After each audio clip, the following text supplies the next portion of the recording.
doing this, and she didn't really say whether they were doing good or not. But I would say by that response that they're still not doing good. We need to continue to pray for them. He still hasn't heard anything about when it's going to get his policy or any of that kind of stuff.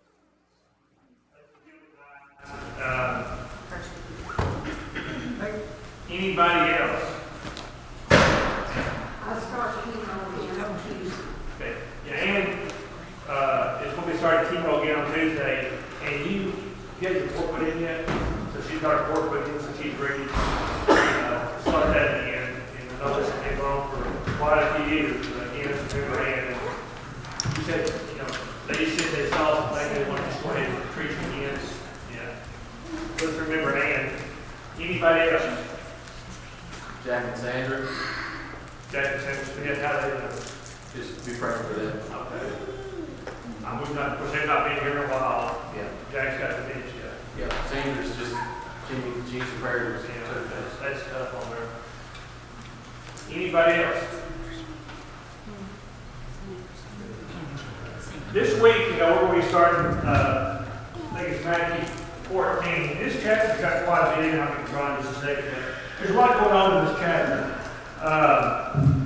If you look at the first 12 verses of this chapter, it's talking about John the Baptist. And John the Baptist, where he is beheaded, and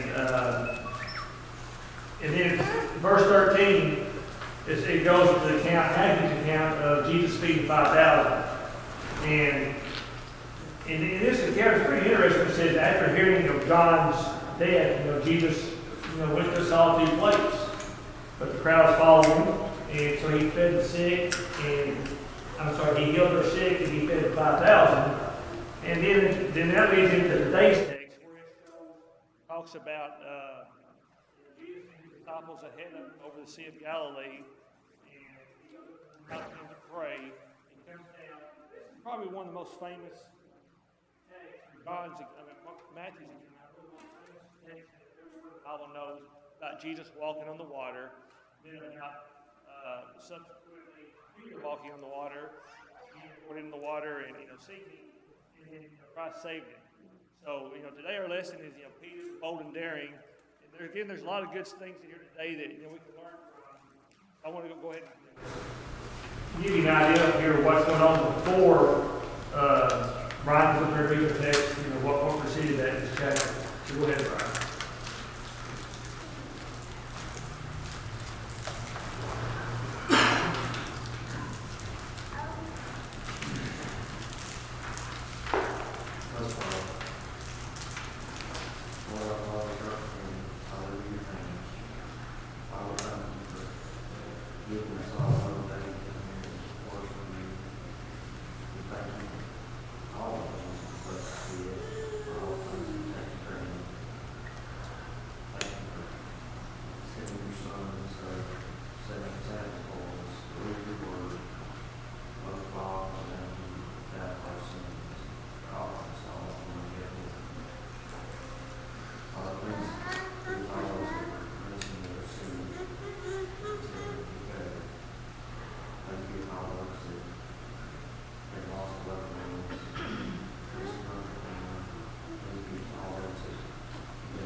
Better.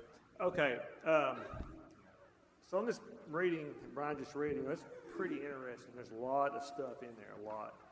It'd be nice to just go through it verse by verse, but we'll try to stick along to what the book does here. But first of all, there's like, what miracles happen? At least 3 miracles happen here. Does anybody want to point out the 3 miracles that happened during this text?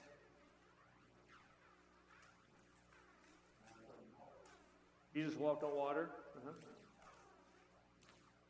5,000 before that. Who else? What else happened? Peter walked on water. Yeah. What was the third one? The wind. Yeah. The wind and the waves stopped when Jesus got into the boat. And so, you see three things that are pretty significant that happens, that are truly miracles. What's something we've never seen anybody walk on water. We've never seen anyone command someone to walk on the water. We've never seen anyone, command the winds and the waves to stop. So that's 3 miracles that were performed here in this short reading. What I like too, at the very last, it said that when he got in the boat, they worshiped him. They said, "Truly, you are the Son of God." And I'm not for sure if this is the first time that the apostles have really looked at Jesus as being the Son of God, but they're starting to realize the power of Jesus and what Jesus can do, because like we were talking about a while ago, they had just witnessed Jesus feed. If this is chronological, and I know we talked about this a couple weeks ago, some of the accounts are maybe not, it's not chronological in the way that things happen, but if you read this, and all the accounts that are written about Jesus walking on the water, it's preceded by the feeding of the 5,000. So I would assume that's probably, this all happened either the next day or the way it shows there in the Bible. So we see that the apostles are probably starting to see the power of Jesus, what Jesus can do, and the things that he's capable of. But today, again, we're going to try to spend this time talking about Peter. This is what the lesson's about, Peter. And these, again, the character study. I didn't look at last week's lesson, but I know y'all talked about Peter last week. I think there's another lesson about him. And again, Peter is probably one of the most, besides Paul, probably one of the most well-known apostles in the Bible. And so we'll go ahead today and start on these questions. And if anybody has any comment, please feel free to speak up again, because but again, like I said, a lot of the discussion will probably get down toward the end of this lesson as opposed to the first of it. The first question is, what miracle performed by Jesus, in addition to his resurrection, is described in all 4 Gospels? Feeding the 5,000, yeah. And Matthew's account, again, like I said a while ago, they're all Matthew, Mark, and I'm going to answer the next question here. But again, Matthew, Mark, and John all give account of Jesus walking on the water there.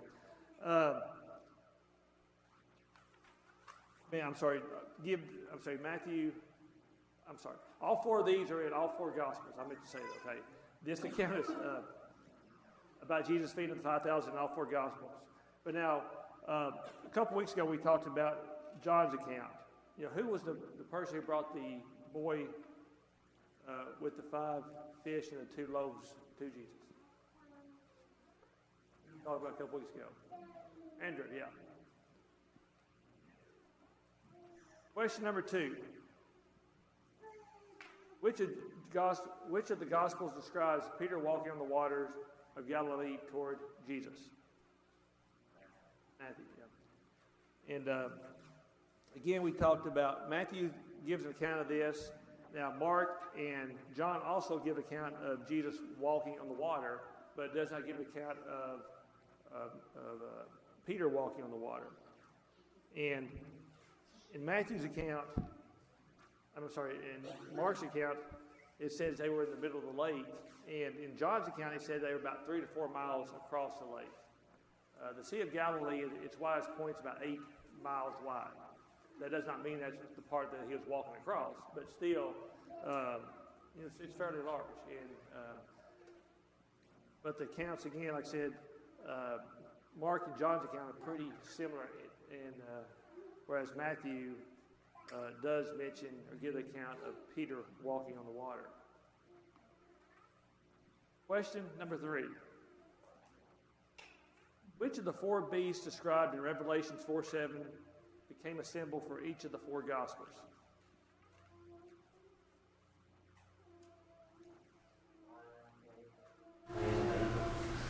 Yeah. And, that's an odd question. I don't know how that fits in here.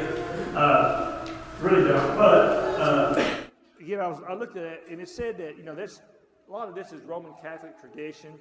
Revelation says nothing to this symbolism. I think and again, he spent 2 paragraphs talking about this in this lesson. I'm not sure why he went off on that, because there's a lot in here to talk about.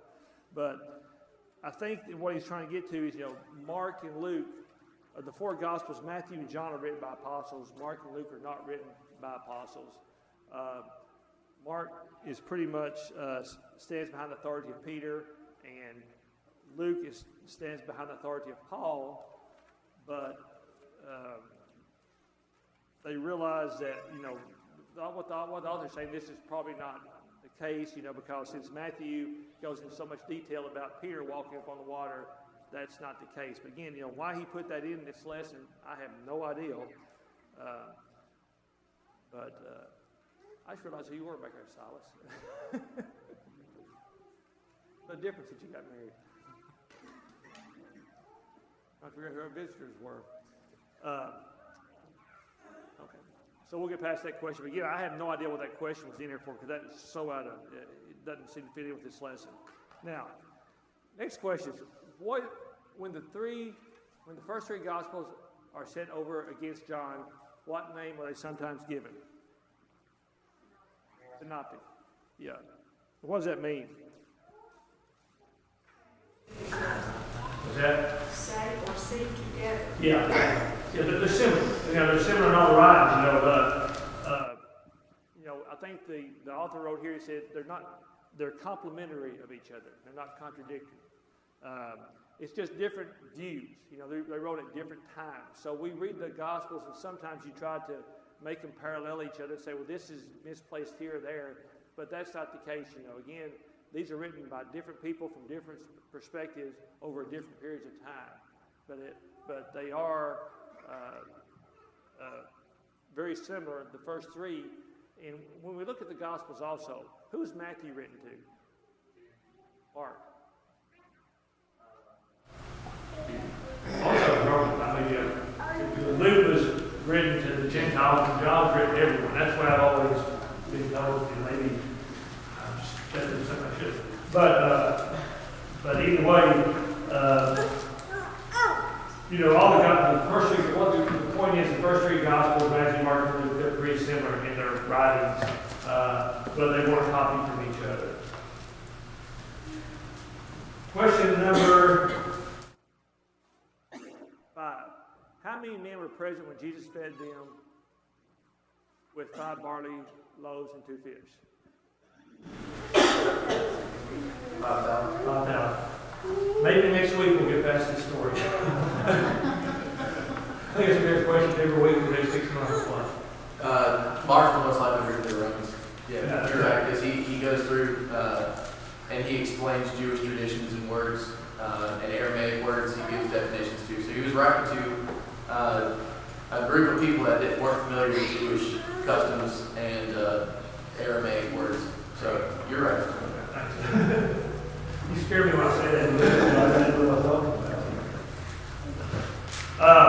But yeah, 5,000. And again, whether it's, I think most people, I think John says 5,000, Mark says 5,000 men, and Matthew says 5,000 men and women. But still, it's understood that, roughly around, 5,000. But the next question is, how many men did a Roman legion have at full strength?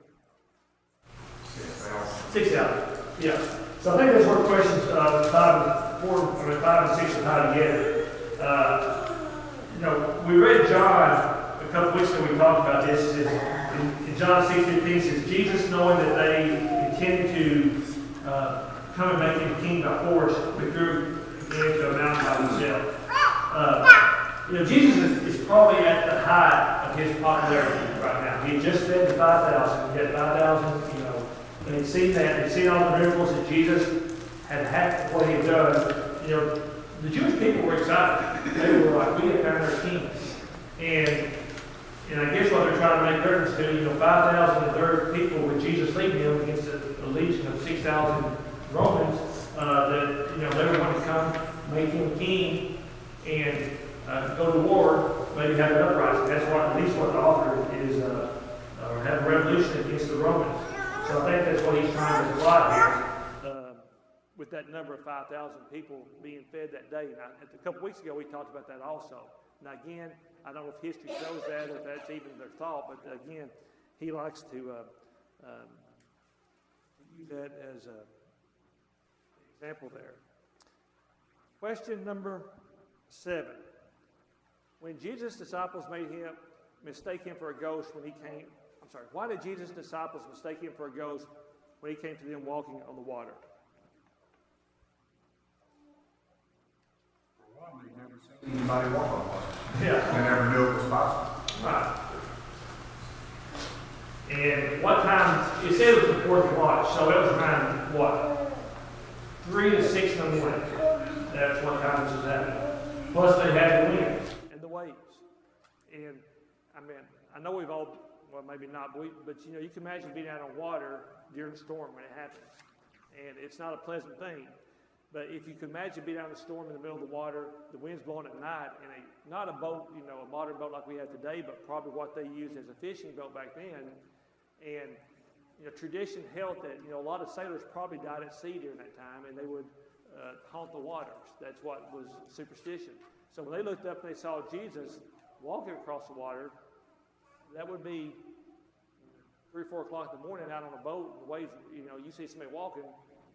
Probably I would. What would you think it would be, Trey? Ghost? It'd be, but still, it's. You can understand it, but I've seen some commentaries. People criticize the apostles for not knowing that it was Jesus. But again, to me, that makes sense why they thought he was a ghost. What did Jesus say to the disciples to turn them from fear when he saw them walking on the water?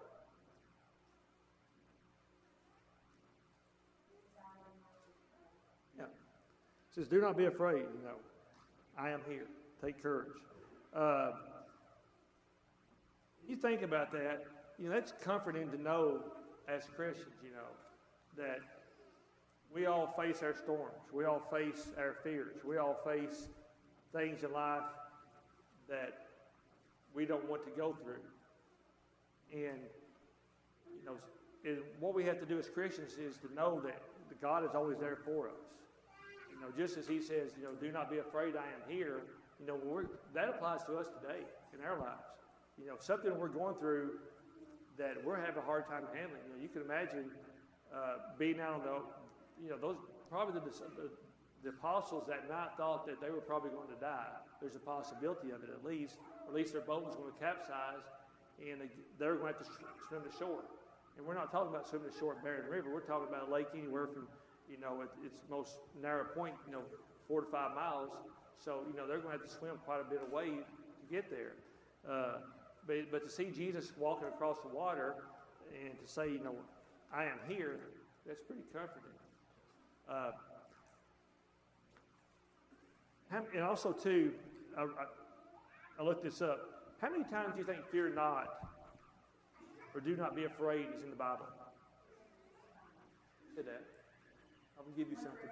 Yeah, that's it's well said, too. Yeah, that's good. Yeah, that's great. That's it's in there 365 times. So whoever said that, that's great. I know that. But like Julie said, that's one for every day. So I know that's coincidence, or maybe not. But it is. It's strange to be there. 365 days a year, and he says that to us. So, any comments so far? Any questions? Quiet this morning. Okay. Question number 9. Which of his disciples asked Jesus to bid him to walk on the water? Good question, And which gospel describes this incident? Yeah. But we talk about Peter too, and this may get to some of the discussion questions, but we're moving along pretty quick, so I'm going to maybe jump off here. But we talked about our lesson, Peter bold and daring. Now, Peter's that person, probably, that you've been that one person that would do things that the rest of you wouldn't do. You all walked over to the cliff, and everybody's like looking over the top of it, saying, do we jump? Do we jump? And all of a sudden, Peter comes running. He's the one that takes off and does that. But again, it shows Peter's courage. The other disciples, where were they when all this happened? The boat. Yeah. And I know sometimes we criticize Peter for not having faith, but where was Peter at? Peter got out of the boat. Peter got out of his comfort zone. Peter was able to, he was willing to do something that others weren't afraid, everybody else was afraid to do.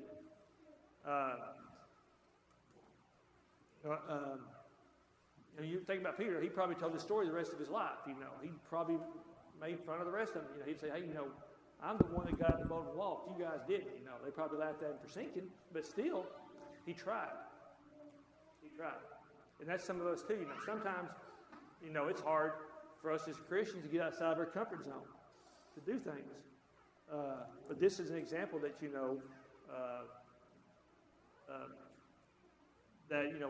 sometimes we need to do that. We need to take a step of faith to get out of what we're used to doing all the time, to try something, not say try something different, but to maybe do something more, be more involved.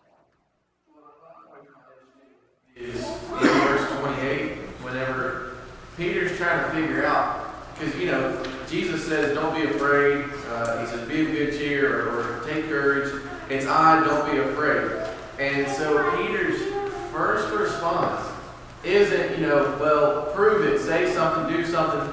He goes, if it is you, make me walk on the water.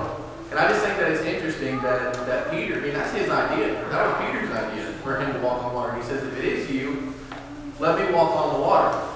And I think that's just, it kind of shows, like you're saying, the courage of Peter, because he didn't have to prove it that way. But instead, the first thing Peter thinks of whenever he sees Jesus is, if it is you, let me walk out on the water towards you. So it wasn't that God, or that Jesus told Peter to walk out there. Peter came up with that idea. And I just think that goes to show just how much faith Jesus had, or that Peter had in Jesus, in knowing that he would be able to do that. And I think that's really, really, I think it's cool for Peter to do that. Yeah. I know myself, I probably sit in the boat saying, if it's you, come here and let me touch you. Get closer. Yeah. Give me come over here. But I'm not going to get out there. But again, and we say that, and it's so nonchalant when we talk about walking on water. But obviously, it just doesn't happen. it's just not possible. And I'm talking about outside what's happened, this miracle right here, you know. There's never been anyone walk on water, you know. And if they did walk on water, it wasn't water. It wasn't water as we know it, you know. Because there's no water, no matter how dense it could be, would hold a person up and allow them to walk across it. So yeah, but yeah, it's again, like I said, it was Peter's idea to do it. And again, you know, it's you know, Peter. We're talking about Peter here mostly, but you know, Peter. You know, through the Bible, we look at a lot of the things that Peter did, and we want to criticize Peter. But Peter was also the one willing to do a lot of things other people wasn't willing to do.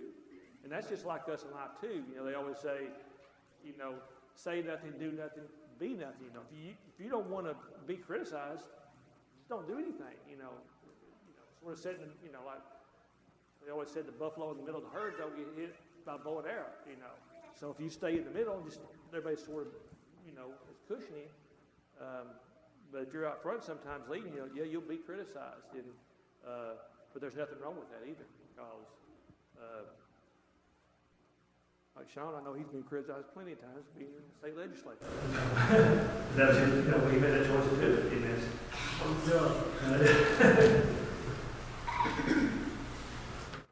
Question number 10. What did Jesus do when his disciples asked for help as he began to seek?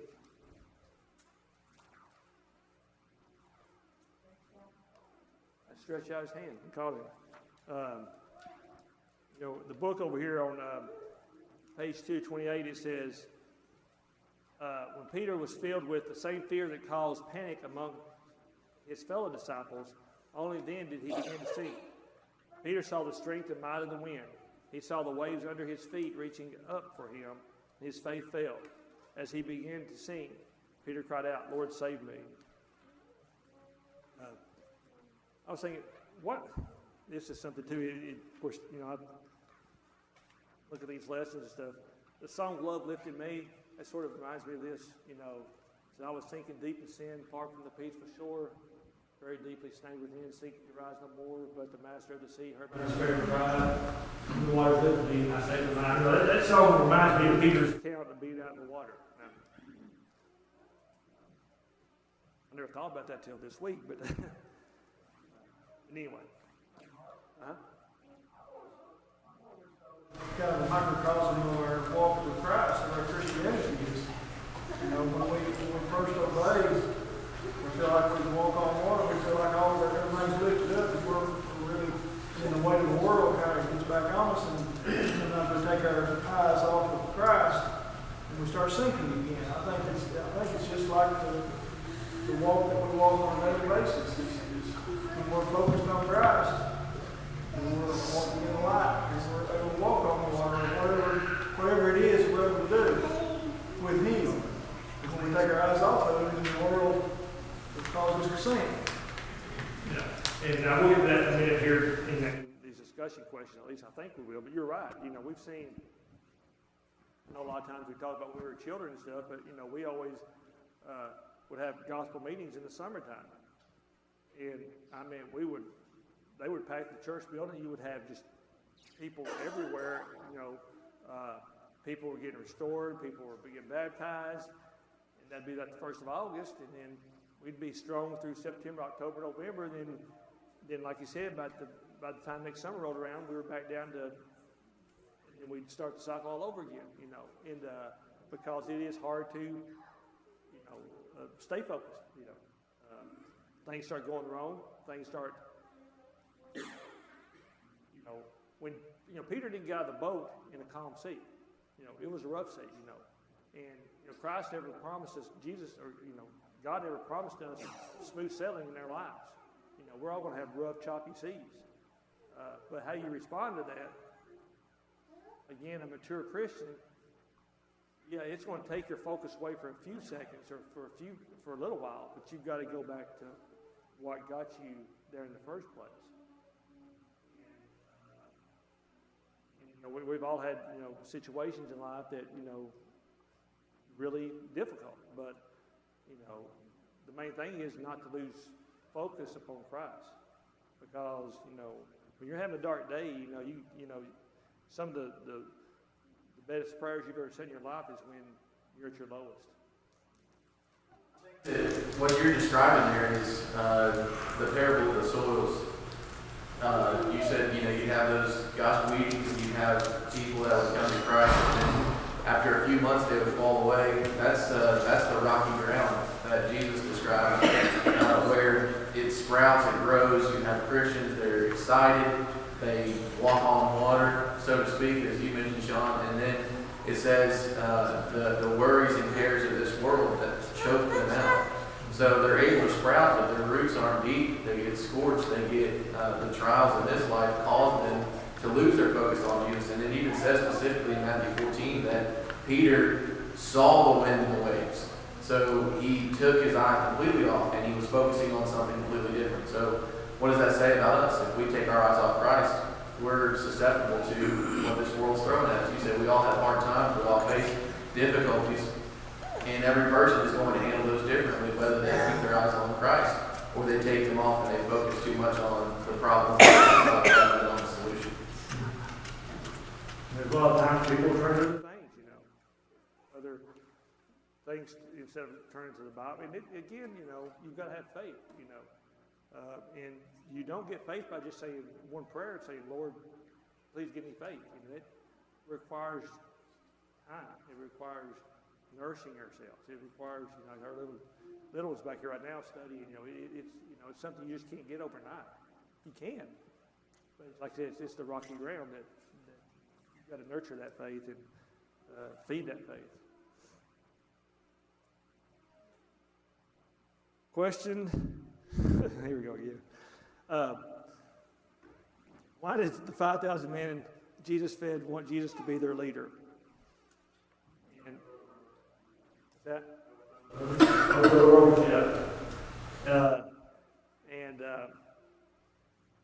why would you expect Jesus to be reluctant to be their king? Yeah, he was supposed to be the Messiah, the servant king. He wasn't supposed to be the king that led him into battle. Do that one. Okay, question number 2. Why is fear an enemy of faith in Christians?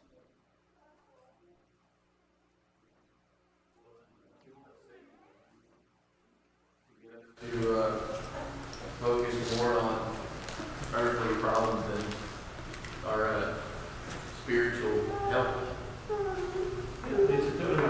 What Spirit calls us not to do? Trust. I mean, serve.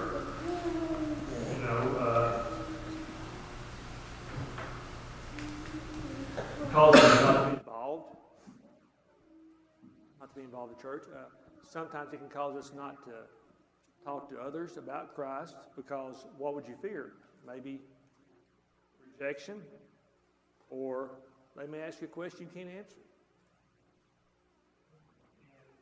Like we talk about getting outside the boat there sometimes, when we talk about this, but in some situations when,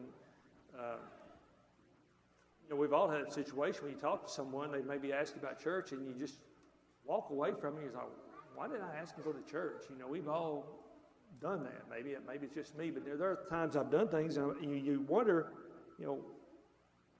why didn't I say something to that person? Or, and again, maybe it's the fear of being rejected. Luckily, like I said, we talk about this all the time. We are in an area where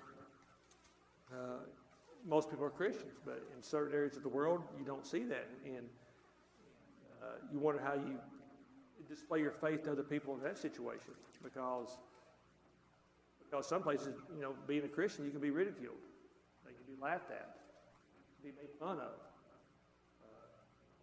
So I think the fear sometimes keeps us from doing what we need to do.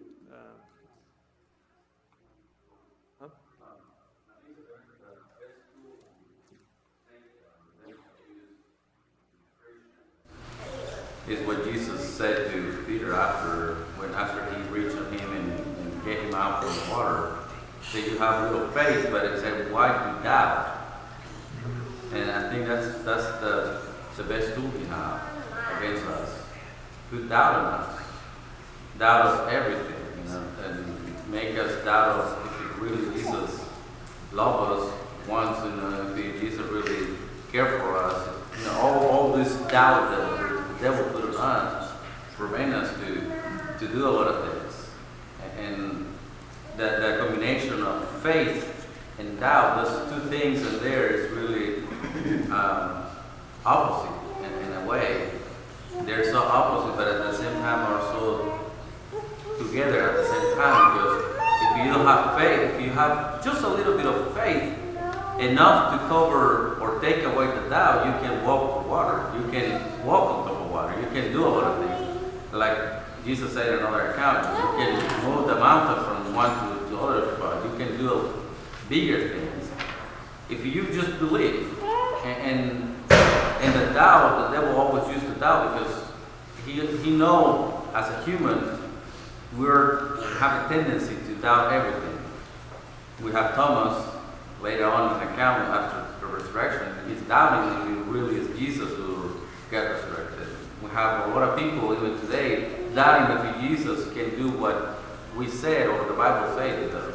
Because the doubt is a powerful tool for the devil. And sometimes we, as a Christian, we let the devil use that on us.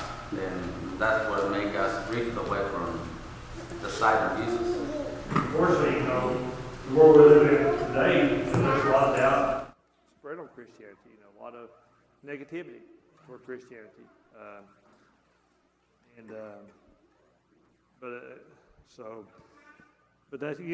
But again, it says fear trumps faith and faith trumps fear, and that's what we have to have to overcome that doubt.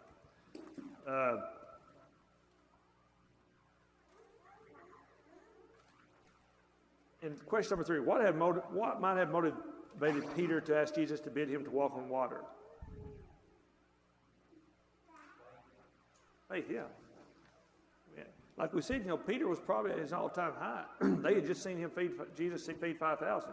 They look out and they see Jesus walking on the water. You know, Peter had a lot of faith, you know. Could you imagine you being your teacher, your leader, that person you're following that can do about anything? I mean, your confidence level would go to here pretty quick. You'd probably get a little cocky.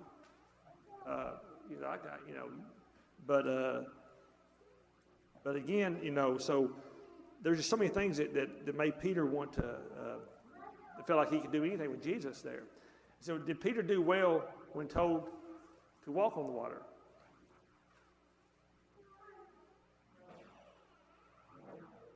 No? Anybody say yes or no? Well, to start with, you did. Yeah. So it's one of those yes and no type things. Yeah, he did, no, he didn't. But, I think he put a personality like Peter's to step out of that boat. yeah. How many other people would have stepped out of that boat? But then when he got away from it far enough, he couldn't reach back for it, and he took his eyes off it, and he started looking at all the waves, and he, like everybody else, became human again. I don't mean he wasn't human, but he was kind of putting all of his faith in Christ, and all of his fears of the world came back involved to it. But how many people would have stepped out of there? Yeah. And I can see Peter too. I've been in Peter's spot before, you know. I've done things before, like, you know, you feeling pretty good, and all of a sudden you look up and say, this ain't going as well as I thought it would. And it's that feeling comes over, you're like, how did I get myself into this, you know? And we've all been there. We've all been there. And in that fear, I mean, it can come over you so quickly. It's like, you know, this that emotion, it's like, uh-oh. But again, like I said, you know, but yeah, Peter, you know, to do what he did was incredible to get out of the boat. But again, it just shows us that, you know, that if we lose focus, if we lose faith, if we lose sight of what we're trying to do, that things can change in an instant. I mean, I understand what we're doing and all the symbolisms that we're portraying here, but you think about Peter having the faith.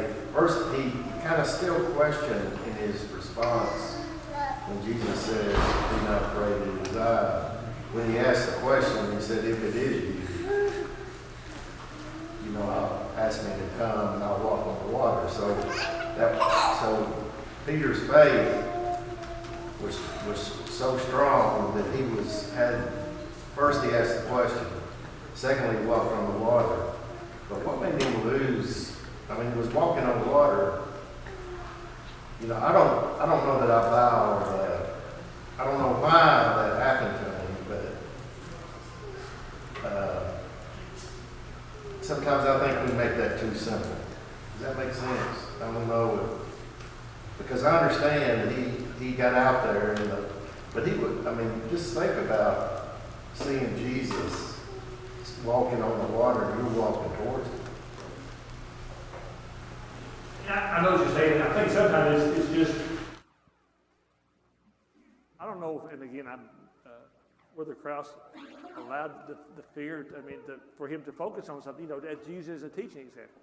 What if he walked out there to him and yeah, because he walked out there and he.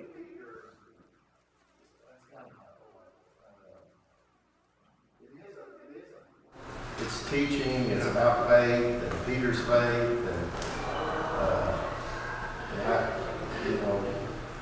Jesus allowed him to walk on water, and then he sank, and then Jesus picked him up. And Peter knew that to reach out for him. I don't know, it's just, all that happened quick. Well, I was saying It didn't happen over an hour. Yeah. If Peter walked out there and they hugged each other in water and they both got back to the boat together, there's really not a lot of lessons. There's not a lot to talk about here. So, that's what you're saying, Well, he's showing his strength and also going to give us his faith and going to show us that what happens when you lose your faith. You don't keep your eyes on Jesus. It gives you a little more. Well, I know we're out of time. That he was also getting further away from safety in the boat. And then Matthew specifically says that Peter felt afraid. So yes, he was walking on water, but he took his eyes off of Jesus. And I think that's the point.